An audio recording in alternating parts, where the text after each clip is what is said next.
자, 제가 노아의 홍수에 대해서 얘기를 하고 있는데 가장 대표적인 성경 말씀을 오늘 보지를 않아서 그 말씀을 잠깐 보도록 하겠습니다.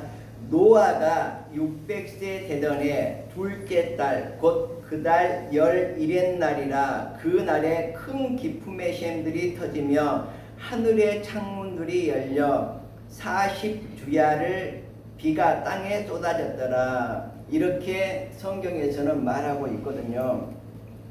자, 그래서 이 노아의 홍수 이후에 어떻게 됩니까? 인간의 수명이 1000년 가까이, 노아도 600살 이상을 살았지 않습니까? 그런데 이 이후로 급격하게 인간의 수명은 줄어들고 맙니다. 네. 그래서 이 성경은 신화이기 때문에 그렇지 않느냐? 천만의 말씀입니다. 이 노아의 홍수 때문에 이 지구는, 우리들은 뭐냐 그러면 정말 이 여러 가지 유해 물질에 노출이 되고 우리의 수명은 120에서 130으로 급격하게 줄어드는 현상이 이 노아의 홍수 효과라고 볼 수가 있습니다. 그래서 그 이전에 조금 전에 얘기했듯이 동물을 잡아먹지 않고 식물만 먹고 그 다음에 열매만 따먹어도 오랫동안 살 수 있었지만 노아의 홍수 이후에 이제 육식을 우리 인간들이 하게 되죠.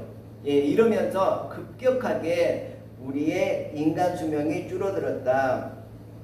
자, 그래서 우리가 비행기를 타고 가면 제트 기류라고 우리가 많이 들어봤죠. 제트 기류는 뭐냐 그러면 높은 공기층에 공기가 엄청나게 빠른 속도로 이렇게 그 커다란 띠를 이루면서 지구에 이렇게 띠를 이루면서 부는 그런 현상이거든요. 근데 어떻게 보면 이 제트 기류라는 것은 지구가, 예를 들자면 지구의 적도 부분이 예를 들어서 시속 1000km의 속도로 이렇게 달리고 있다면, 그렇죠, 지구가 이 공기를 끌어안고 같이 돌아야 되지 않습니까? 근데 이 끌어안고 같이 도는 이것을 깜박 잊고 이 영향력에서 약간 벗어난 그 공기층이 있다고 보거든요. 저는 뭐 이제 다른 영향도 있겠지만 가장 큰 영향은 그 영향인 걸로 저는 기억합니다. 그래서 이 지구에 위에 있는 공기를, 그렇죠, 태양과 달이 잡아당기고 있는데 이 지구가 이 공기를 안고 돌아가야 되는데 안고 돌아가지 못하고 태양과 달이 잡아당기는 그 힘에 공기가 머물러 있을 때 제트 기류가 형성된다고 볼 수가 있거든요. 물론 이제 다른 설도 많이 있지만 제가 볼 때는 가장 대표적인 제트 기류라는 것이 바로 이 지구의 자전에 의해서 발생하는 이런 공기의 흐름이라고 볼 수가 있겠습니다. 그것처럼 우리 지구에도 노아의 홍수가 이렇게 있게 되자 많은 물들이 쏟아지게 됐고, 이 많은 물들이 태양과 달의 힘에 의해서 한쪽으로 몰리면서 어떻게 되는 겁니까? 거의 시속 1000km에, 우리가 자동차 달리면 100km 달리잖아요. 그거에 10배 가까운 속도로 이 지구를 휩쓸게 되는 그런 현상이 나타났으리라고 저는 과학적으로 생각을 해볼 수 있는 것입니다. 아까 제가 텔레비전을 여기 거울에 비교하듯이 이런 형태로 생각을 해본 것입니다. 그래서 이 지구의 그렇죠, 1000m가 넘는 그 높은 산에도 퇴적층이 쌓이게 됐다. 이렇게 이해해 주시면 좋겠습니다. 그래서 우리들이 정말 이제 대학원에서 공부를 하고 있는데, 공부해서 뭐 때문에 공부해요? 예, 박사학위를 취득하기 위해서 공부한다. 그러면 그 다음에 박사학위 취득하면 어떻게 할 거예요? 좀 강의 좀 해보기 위해서 박사학위를 취득한다. 그러면 강의 좀 하면 어떻게 해요? 뭐 강의하고 뭐하고 해서 사업하고 해서, 우리 오은조 우리 선생님도 거창한 지금 사업을 계획하고 있는데 돈을 많이 벌게 되죠. 돈 많이 번 다음에 뭐 할 거예요? 예, 늙어서, 그렇죠, 은퇴를 해야 되죠. 어쩔 수 없이. 자, 은퇴하면 어떻게 돼요? 그 다음은 뭐 죽음이 기다리고 있는 것이죠. 우리가 논문을 쓰지만 그 가장 명명백백한 이 진리는 뭐냐 그러면 사람은 죽는다거든요. 여기 있는 사람들은 모두 죽는다는 게 바로 진리이고 명제입니다. 자, 그 죽음 다음에는 하나님의 심판이 있습니다. 근데 우리가 이 심판을 우리들이 정말 이해를 못 하거든요. 바로 이제 이 심판 때에 바로 오늘 마태복음에 있는 24장에 있었던 그 말씀이거든요.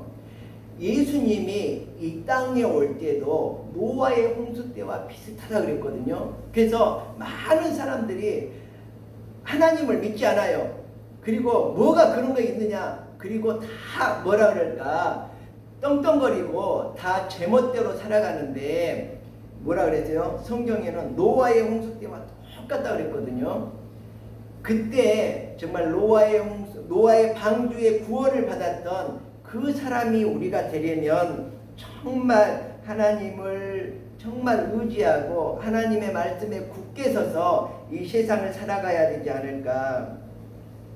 자, 도축장에서 그 돼지를 도축을 하게 되지 않습니까? 도축장까지 끌고 가는데 돼지들이 꼬리를 살랑살랑 흔들면서 콧노래를 부르며 도축장으로 끌려가고 그냥 끌려가는 것이 아니라 자기 스스로 즐거움으로 이렇게 걸어가고 있어요. 그래서 어떤 사람이 보고 아니 저 돼지들은 생각도 없나 어떻게 죽으러 가는데 이렇게 즐거워 룰루랄라 꼬리 흔들면서 꿀꿀거리면서 이렇게 갑니까? 물어봤더니 그 도축을 하는 사람들이 간단합니다. 돼지가 가는 길목에 콩을 이렇게 쭉 뿌려놓으면 돼지가 콩을 주워 먹고 기분이 좋아가지고 계속해서 그 콩이 있는 곳을 따라가다 보면 거기가 도축장입니다. 그래서 곧 죽을지 모르고 꼬리 흔들면서 그냥 기분이 좋아가지고 룰루랄라 도축장으로 가고 있는 것이 바로 우리들이 아닌가 이렇게 지금 생각을 해보아야 합니다. 그래서 지금 이 세상은 말세가 점점 가까워오고 있는 것 같아요. 정말 예수님께서 이 땅에 언제 오실지는 모르겠지만 분명히 우리들이 타락하고 우리가 하나님이 없다고 할 때가 가까워지면 그때쯤에 예수님께서는 재림하시지 않을까. 노아의 홍수 때와 비슷한 이런 방법으로 재림하시지 않을까. 성경에 이렇게 기록이 되어 있습니다. 자, 어떤 영국에서 있었던 일인데 어떤 빵을 굽는 커다란 회사를 가지고 있는 사람이 있었습니다. 근데 이 회사에 가난한 시골 농부가 버터를 계속 납품을 하고 있었던 거예요. 근데 어느 날 이 버터를 이 중량을 재보니까 조금 모자란 거예요.